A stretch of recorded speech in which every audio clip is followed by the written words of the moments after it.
Atos dos Apóstolos, capítulo 2, a partir do versículo de número 1. Chegando o dia de Pentecostes, estavam todos reunidos num só lugar. De repente veio do céu um som, como de um vento muito forte, e encheu toda a casa na qual estavam assentados. E viram o que parecia línguas de fogo, que se separaram e pousaram sobre cada um deles. Feche seus olhos. Senhor meu Deus Todo-Poderoso, louvado e engrandecido és o teu nome, ó Pai. Senhor, nós oramos te agradecendo por todas as coisas, ó Pai. Te pedimos que o Senhor abençoe os dízimos e as ofertas depositadas na tua casa, ó Pai. Que nós, como igreja, como líderes, possamos ter sabedoria vinda de ti, ó Pai, para administrar os recursos aqui depositados, ó Pai. Senhor, também te pedimos que o Senhor abençoe a palavra lida, e que essa palavra, ao ser explanada, ó Deus, possa encontrar entendimento em nossos corações, que nós possamos entender, ó Pai, aquilo que o Senhor quer falar com cada um de nós, e assim aplicá-las em nossa vida. E isso eu te peço e te agradeço em nome de Jesus, para a glória de Deus Pai. Amém. E graças a Deus, os irmãos podem se assentar. Queridos, essa é a quarta semana que nós vamos estar tratando o assunto festas judaicas. Nós já falamos sobre a Páscoa, e a palavra Páscoa em hebraico quer dizer pechá, que significa passagem ou saltar além da marca. E nós já vimos aqui que a Páscoa ela fala sobre libertação, a Páscoa ela fala sobre salvação. Nós também já falamos aqui sobre a festa dos pães ázimos, que fala sobre consagração, que fala sobre santificação. Também falamos aqui sobre a festa das primícias, que fala sobre entregar o nosso melhor a Deus, a primeira parte ao Senhor, mas também fala sobre a ressurreição de Cristo para a igreja nos dias de hoje. E hoje nós vamos falar sobre a quarta festa judaica, que é a festa do Pentecostes, que também está no livro de Levíticos, capítulo de número 23, a partir do versículo de número 15, que vai dizer assim, eu vou ler para os irmãos, Levíticos 23, a partir do versículo de número 15, os irmãos, por gentileza, prestem atenção na leitura. Diz assim a palavra do Senhor: contém 7 semanas a partir do dia imediatamente após o sábado, a partir do dia em que trouxeram feixes de ofertas por vida. Deverão ser semanas inteiras, até o dia que vem depois do 7º sábado, contem 50 dias. Então apresentem uma nova oferta de cereais ao Senhor. Eu vou explicar para os irmãos o que tudo isso aqui significa. A palavra Pentecostes é uma palavra grega que significa 50º, e que em hebraico quer dizer Shavuot. O que acontece é que muitas pessoas se confundem acerca das datas das festas, mas o que os irmãos precisam entender é que as festas são juntas mesmo. A gente tem a semana da Páscoa, aonde na sexta-feira se comemora a Páscoa, e a Páscoa vai até o domingo. No sábado, um dia após a Páscoa, já se comemora a festa de pães ázimos, que dura 7 dias. No domingo seguinte, já se comemora a festa das primícias. Então o povo judeu, ele comemorou a Páscoa, está comemorando a festa de pães ázimos, que dura 7 dias, e já está comemorando também a festa das primícias. E cada uma dessas festas tem o seu ritual específico, tem os seus regulamentos específicos. E um dia após o sábado, qual é o dia após o sábado? Domingo.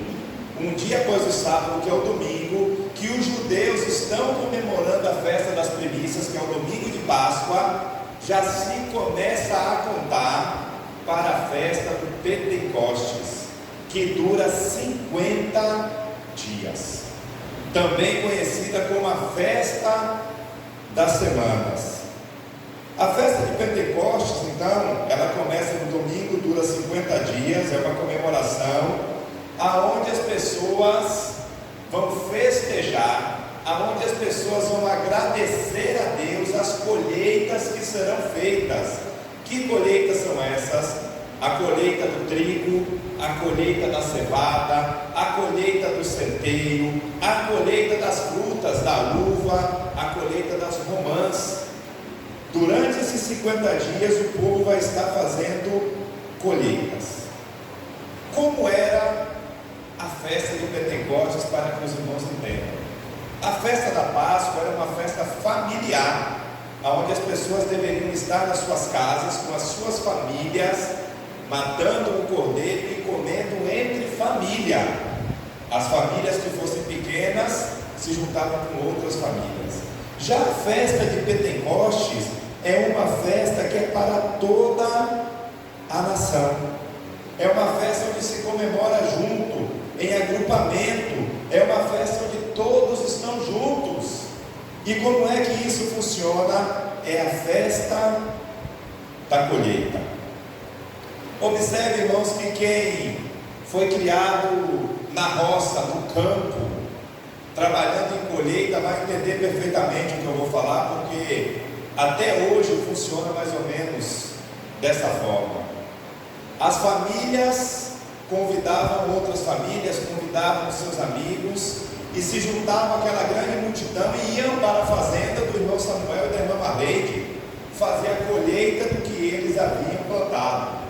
Terminando a colheita do irmão Samuel e da irmã Marleide, o irmão Samuel dava ali um banquete, fazia uma festa, nós nos alegrávamos junto com ele, agradecíamos a Deus junto com ele, e aí nós íamos agora todos nós juntos para a fazenda do nosso irmão Rodrigo e da nossa irmã Mara. Faríamos a colheita deles e ali aconteceria a mesma coisa, e assim sucessivamente, até que todas as famílias daquele povo tivessem colhido o fruto que eles haviam plantado. Aquilo ali, irmãos, era a maior festa, aquilo ali era a maior celebração ao Senhor. A colheita ali, ela era feita com alegria, as pessoas se alegravam. Era extremamente proibido murmurar, era extremamente proibido reclamar. Às vezes a colheita não era muito boa, às vezes não era da forma que eu imaginei, mas as pessoas não poderiam murmurar, porque as pessoas tinham a consciência de que elas deveriam ser gratas a Deus. Sabe por quê? Porque elas reconheciam o lugar da onde elas tinham vindo. Elas sabiam da onde Deus havia tirado cada uma delas. Então é 50 dias de festa, o povo agradecendo e louvando ao Senhor. 50 dias de colheita, de trabalho, sim, mas o povo estava feliz, porque estava colhendo aquilo que plantou, e eles tinham a certeza de que Deus havia abençoado. Tudo que eles tinham um entendimento de que era Deus que havia dado a eles. Irmão, quão bom, quão maravilhoso é quando nós crentes, servos do Senhor nos dias de hoje, que creem no Senhor Jesus Cristo, que creem em Deus, temos o entendimento que tudo que nós temos foi Deus quem nos deu, que nós não somos donos de nada do que nós temos aqui neste mundo, que tudo que nós temos pertence ao Senhor, e que nós somos apenas administradores daquilo que Deus nos deu. Esse era o entendimento que o povo judeu tinha. Então a festa de Pentecostes para aquele povo era uma festa também de aprendizado, aonde eles aprendiam a agradecer a Deus pelas dádivas recebidas, aonde eles aprendiam a agradecer a Deus pela provisão dos milagres de Deus na vida dele, e aonde eles aprendiam a agradecer a Deus por tudo que Deus havia operado no meio daquele povo. Não poderia existir murmuração, não poderia existir reclamação. Ele não tinha motivos para isso. Os motivos que eles tinham era de serem gratos a Deus. E essa era a festa de Pentecostes. Para nós, igreja, Observe que Deus ele vem tratando progressivamente com as festas: Páscoa, libertação, salvação; pães asmos, santificação, consagração; primícias, ressurreição de Cristo; Pentecostes, a festa da descida do Espírito Santo de Deus. Para nós, igreja, a festa de Pentecostes simboliza a descida do Espírito Santo. Foi o dia da comemoração daquela festa que o Espírito Santo desce sobre a igreja. Irmãos, no 50º dia, o povo todo se reunia em Jerusalém. Era uma festa obrigatória. O povo era obrigado a ir a Jerusalém no 50º dia. 50 dias colhendo, 50 dias de celebração, 50 dias de festa. No 50º dia, todas as pessoas iam a Jerusalém levar a sua oferta de tudo que eles escolheram. Estava tudo guardado, tudo estocado, tudo bonitinho. E no dia de número 50, todo o Israel se reunia e ia para Jerusalém entregar a sua oferta e fazer o seu sacrifício de agradecimento a Deus. Imaginem os irmãos a quantidade de pessoas que não tinha naquela cidade, a multidão que ali não estava. Observe também, eu trago a memória dos irmãos, que Jesus ele morreu na sexta-feira da Páscoa e que Jesus ressuscitou no domingo, exatamente no dia que começava a festa de Pentecostes. Então, nós vamos fazer a conta aqui e vamos perceber que havia exatamente 50 dias em que Jesus havia ressuscitado. Durante esses 50 dias em que o povo estava colhendo, celebrando, se alegrando, Jesus teve algumas aparições no meio do seu povo. E é exatamente no dia da festa de Pentecoste que o poder de Deus vai ser manifestado no alto. Jesus, nos escritos de Lucas, vai dizer ao povo: não se ausentem de Jerusalém, até que do alto vocês sejam revestidos de poder. Aí Lucas diz que o que Jesus prometeu, que o que Jesus falou, porque o Espírito Santo ele é uma promessa do Senhor. João 14, 26, ele vai dizer: mas o Consolador, o Espírito Santo, o qual o Pai enviará em meu nome, esse vos ensinará e vos fará lembrar de tudo o que eu vos tenho dito. Essa é apenas uma das vezes que Jesus promete o Espírito Santo. E nesse dia, o Espírito Santo desce sobre toda a igreja que estava reunida. E nesse dia, no dia da festa de Pentecostes, que o judeu comemorava, é o dia que Jesus inaugura a igreja do Senhor, com poder e com autoridade vinda dos céus. A palavra do Senhor no texto que nós lemos vai dizer: chegando o dia de Pentecostes, estavam todos reunidos num só lugar. De repente veio do céu um som como de muito vento, como um vento muito forte, e encheu toda a casa a qual eles estavam assentados. E eles viram o que parecia línguas de fogo, que se separavam e pousavam sobre cada um deles. O interessante, irmãos, é que em Atos capítulo 1, versículo 8, a palavra vai nos dizer assim, o Senhor Jesus mesmo vai dizer: mas receberão poder quando o Espírito Santo descer sobre vocês, e vocês serão minhas testemunhas em Jerusalém, em toda a Judéia e Samaria e até os confins da terra. Palavra de Jesus: e recebereis poder. Que poder é esse que Jesus está falando? Na língua grega, para se falar a palavra poder, existiam 4 palavras, 4 verbos, que poderia ser dita e que as pessoas entenderiam aquilo ali como poder. A palavra que Jesus está usando aqui é uma palavra que quer dizer poder sobrenatural. Um poder que vocês não conhecem. Porque eu posso chegar para os irmãos e dizer assim: as autoridades políticas têm poder sobre as nossas vidas, as decisões que eles tomam influenciam. Os irmãos entendem qual é o tipo de poder. Eu também poderia chegar aqui e dizer para os irmãos: os pais têm poder sobre os filhos, e os irmãos entendem qual é o tipo de poder que se está falando. Jesus está falando aqui: vocês vão receber sobre a vida de vocês um poder sobrenatural. Ou seja, Jesus morre, 50 dias depois estabelece a igreja através dos seus ensinamentos. Tudo que Jesus nos ensinou, tudo que Jesus deixou escrito, todo o tratamento que Jesus teve com aquele povo, com seus discípulos, que às vezes a gente pensa que Jesus tinha 12 discípulos. Jesus não tinha 12 discípulos, Jesus tinha centenas de discípulos. Em um dado momento ele envia 70 discípulos. Agora, de tantos discípulos que Jesus tinha, porque ele era o mestre, ele separou 12 apóstolos,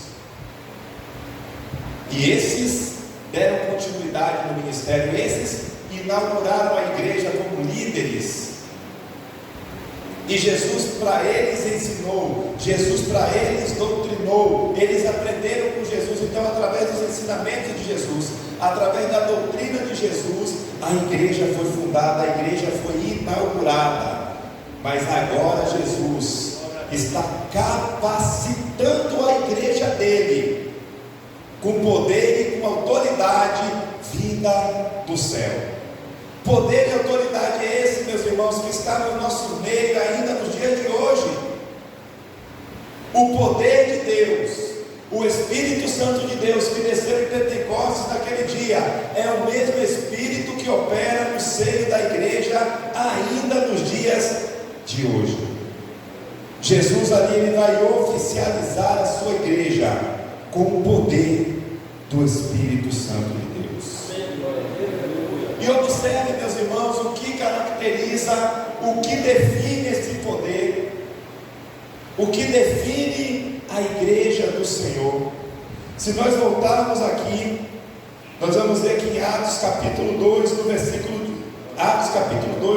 de número 2, a palavra vai dizer assim, ó: de repente veio do céu um som, como de um vento muito forte, e encheu toda a casa a qual estávamos assentados, e viram línguas como de fogo. O que batiza a igreja do Senhor, o som. Igreja tem que fazer barulho, igreja realmente tem que fazer som, igreja tem que falar, igreja tem que se manifestar, e igreja também tem que ter fogo do Espírito Santo dentro do seu coração. A presença de Deus tem que arder em nossos corações como fogo, e o fogo não pode se apagar, e o fogo não pode deixar de arder. Muitas vezes nós confundimos presença do Espírito Santo, manifestação do Espírito Santo, fogo do Espírito Santo, com pular, com saltar, com gritar, sendo que muitas vezes essas coisas acontecem e a manifestação do Espírito nem está ali. O arder do Espírito Santo em nossas vidas, irmãos, é nós lutarmos contra o pecado todos os dias.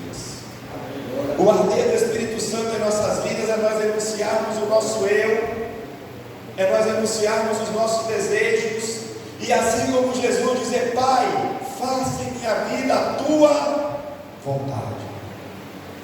Isso, meus irmãos, é andar na presença do Espírito Santo de Deus. Isso é permitir que o fogo do Espírito Santo possa arder todos os dias em nossas vidas. Agora veja que interessante, a descida do Espírito Santo, ela vai indicar para a igreja que as promessas de Jesus, as promessas que Jesus fez, foram cumpridas em nossa vida. A descida do Espírito Santo vai indicar para a igreja que o Senhor Jesus completou a sua obra. A obra de Deus, o plano de Deus, ele é completo com a descida do Espírito Santo. Ali se cumpre tudo aquilo que Jesus prometeu para as nossas vidas. Agora veja bem, meus queridos, outra coisa interessante que eu gostaria de pontuar para os irmãos. Por que é que Jesus vai descer justamente na festa de Pentecostes, aonde se comemorava a colheita? O Espírito Santo poderia ter descido em qualquer outra data, em qualquer outro dia. Os irmãos concordam? Deus ele poderia ter apressado e não ter esperado 50 dias depois da ressurreição de Cristo para que o Espírito Santo descesse. Mas a descida do Espírito Santo na festa dos Pentecostes tem tudo a ver. Por quê? Porque a festa de Pentecostes é a festa da colheita. E colheita tem tudo a ver com o objetivo e a ação evangelizadora que a igreja tem aqui neste mundo.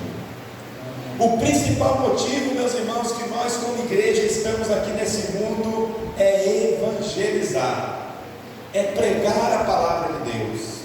Certamente aqui nós somos renovados, certamente aqui nós somos fortalecidos pela palavra, mas o principal motivo de nós estarmos aqui é que cada um de nós precisamos dar frutos para o Senhor. Cada um de nós um dia iremos apresentar as nossas mãos para o Senhor. E que frutos teremos para apresentar? E tudo isso nós só fazemos com a ação do Espírito Santo sobre as nossas vidas. Não há colheita de almas sem a operação do Espírito Santo. Não há ação evangelizadora, não há ação de salvação na vida de ninguém sem a ação do Espírito Santo.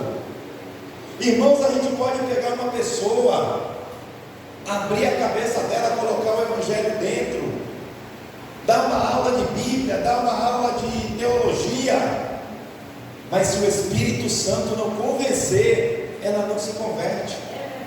É o Espírito Santo de Deus que traz a conversão para a vida das pessoas. O Espírito Santo é a nossa alegria. É por causa dele que nós estamos aqui. Sem ele nós não seríamos igreja.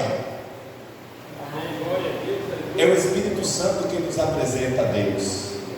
É o Espírito Santo quem leva as nossas orações a Deus. E a Bíblia vai dizer assim, nós não sabemos nem como orar, mas é o Espírito Santo que intercede por nós com gemidos inexprimíveis. O que seria de nós, meus irmãos, se não fosse a presença do Espírito Santo sobre as nossas vidas? Existem pessoas, existem líderes religiosos que comungam com a ideia de que o operar do Espírito Santo foi para aquela época da igreja. Existem pessoas que têm a ideia de que o Espírito Santo não atua no meio da igreja hoje como atuava na época da igreja primitiva, dos nossos primeiros irmãos. Mas, irmãos, isso não é verdade. O Espírito Santo, ele é real em nosso meio ainda nos dias de hoje. A descida do Espírito Santo que aconteceu para a igreja naquele dia não foi apenas para aquela igreja, mas para a igreja de todas as épocas. Foi para aquela igreja no início da igreja primitiva, foi para a igreja da Idade Média, foi para a igreja do século passado e é para a igreja ainda nos dias de hoje. Igreja gloriosa, poderosa, igreja que avança por causa da presença e do mover do Espírito Santo no meio dela. A descida do Espírito Santo também, nós vamos ver que ela vai se caracterizar, se evidenciar através do som, através do fogo, mas também através do poder de Deus manifesto no meio daquele povo. Irmãos, nós temos visto o poder de Deus em nosso meio. As mãos poderosas de Deus operando em nosso meio, na vida dos nossos irmãos, no nosso bairro, nas pessoas, na nossa igreja. É o poder de Deus, é o poder do Espírito Santo se manifestando em nosso meio. E todas as vezes que uma pessoa aceita a Cristo, recebe a Cristo em seu coração, ou volta para Cristo, é o poder de Deus se manifestando em nosso meio. É o poder do Senhor, é através do poder do Espírito Santo que essa obra acontece. Permita que o Espírito Santo de Deus trabalhe na sua vida. Permita que o poder de Deus trabalhe na sua vida. Pentecostes é festa do Espírito Santo. É certo, meus queridos irmãos, que a igreja passou por problemas e por muitas situações difíceis. A irmã Vânia está fazendo um curso de teologia e passaram um trabalho para ela fazer, onde ela tem que assistir um filme épico que fala sobre Roma, chamado Ben-Hur. É um filme antigo, tem duas versões. Tem uma versão de 1959 e tem uma versão agora mais recente desse filme. Irmãos, a gente vai ver como Roma foi cruel com a igreja, como Roma foi assassina com os servos do Senhor. Uma vez um dos seus imperadores, por nome Nero, toca fogo em Roma, é uma história conhecida, e Roma tinha 14 bairros. Desses 14 bairros de Roma, 10 foram totalmente tomados pelo fogo e destruídos. Apenas 4 bairros da cidade de Roma não foi afligido pelo fogo. Exatamente os 4 bairros onde tinha maior concentração do povo judeu, onde tinha maior concentração de cristãos. Nero, então, ele se aproveita desse fato para dizer que foram os cristãos que tocaram fogo naquela cidade. E ali a gente vai ver a maior barbaridade, um dos maiores genocídios que já existiu na história humana. O povo de Deus sendo jogado para ser mortos por fera nas arenas, o povo de judeus sendo crucificado em cruzes, e quando não tinha mais madeira e quando não tinha mais cruz, eles penduravam, colocavam piche, colocavam fogo, para que os corpos dos nossos irmãos cristãos iluminassem as estradas de Roma. E a igreja passou por tudo isso. A igreja passou pela Idade Média, aonde recolheram todas as escrituras que existiam, todos os livros, e tocaram fogo para tentar exterminar com o cristianismo. A igreja certamente, no decorrer da sua história, passou por muitas situações difíceis, e ainda nos dias de hoje vem passando. A gente acompanha nas mídias sociais, hoje é mais fácil evidenciar, e a gente vê quantos escândalos acontecem, quantas coisas absurdas a gente vê por questão de mau testemunho. Para o ímpio, para as pessoas que não conhecem a palavra de Deus, para as pessoas que não sabem o que é igreja, elas olham para um pastor e falam assim: é ladrão.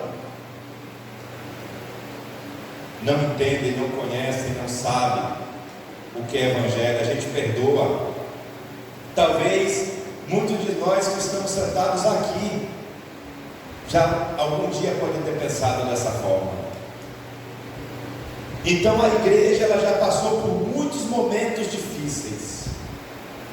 Certamente, meus irmãos, cada um de vocês que está aí sentado nesta noite, ouvindo essa palavra, nas suas vidas também, você já passou por um momento difícil, você já passou por alguma luta, você já passou por alguma provação.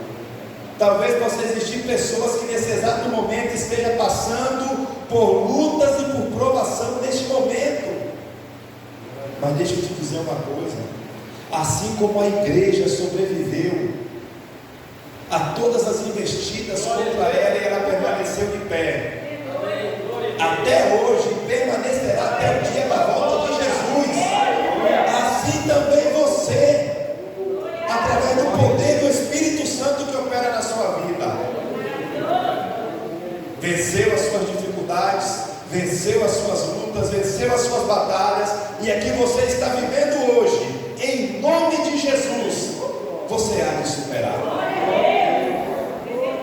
Não porque você é bom, não porque você merece, não porque você é melhor do que alguém, mas porque o poder de Deus, por se dizer o Espírito Santo, opera na sua vida hoje. E Deus é contigo, Deus é quem te fortalece. Então permita que o Espírito Santo esteja sobre a sua vida, operando sinais e maravilhas. Atos dos Apóstolos, capítulo 2, versículo de número 4. Eu vou ler junto com os irmãos ali. Todos ficaram cheios do Espírito Santo. Quantos ficaram cheios do Espírito Santo? Quantos? Todos, não foram alguns. Não foi um e nem foi dois. Todos ficaram cheios do Espírito Santo. Irmão, o Espírito Santo de Deus, ele opera na sua vida. O Espírito Santo de Deus, ele está distribuído na igreja. Os frutos do Espírito Santo que estão no livro de Gálatas, ele é manifestado nas nossas vidas. E os dons do Espírito Santo que estão distribuídos em 5 livros da Bíblia, é para capacitação, é para o trabalho na obra do Senhor. Então o Espírito Santo, ele se manifesta na sua vida através dos frutos e através dos dons.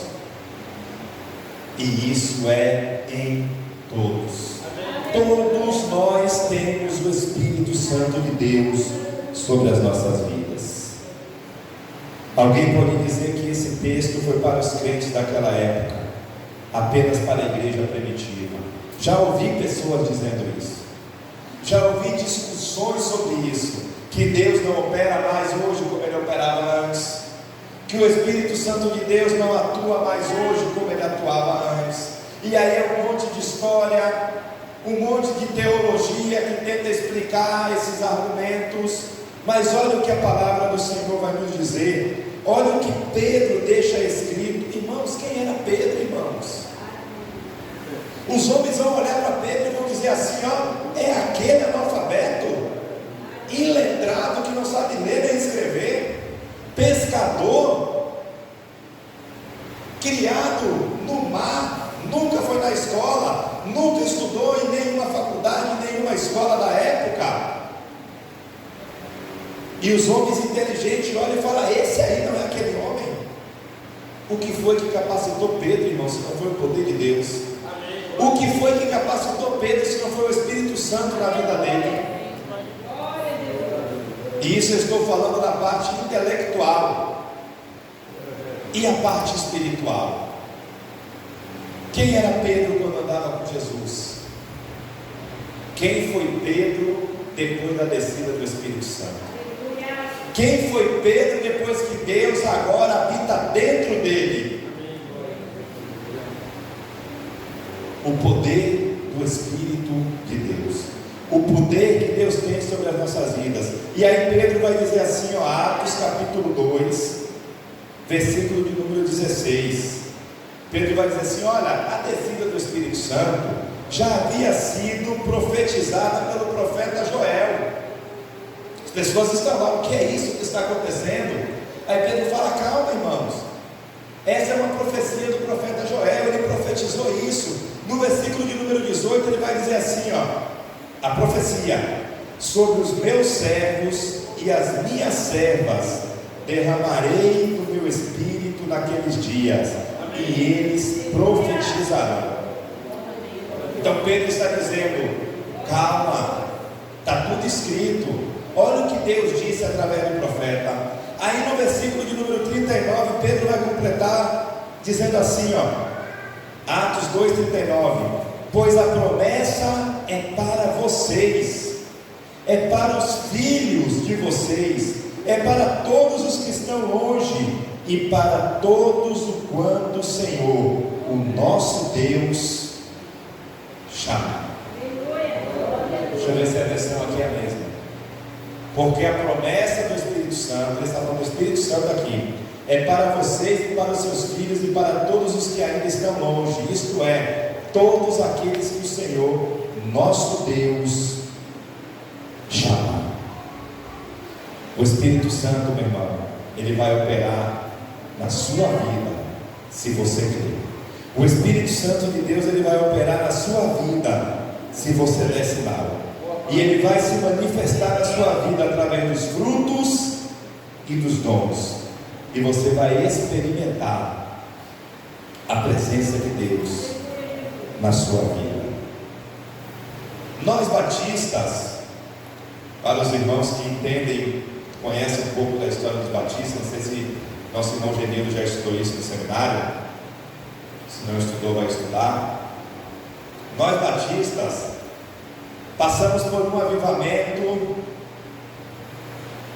no início dos anos 60, algo tremendo, algo maravilhoso, uma renovação espiritual.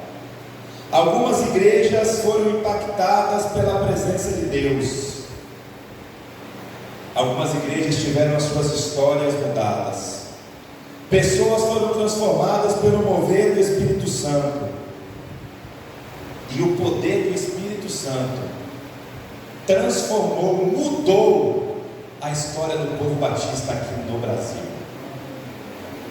O poder do Espírito Santo, a unção do Senhor, que aviva a igreja, que toca fogo na igreja, que fortalece a igreja, que já fez isso em períodos da história da igreja.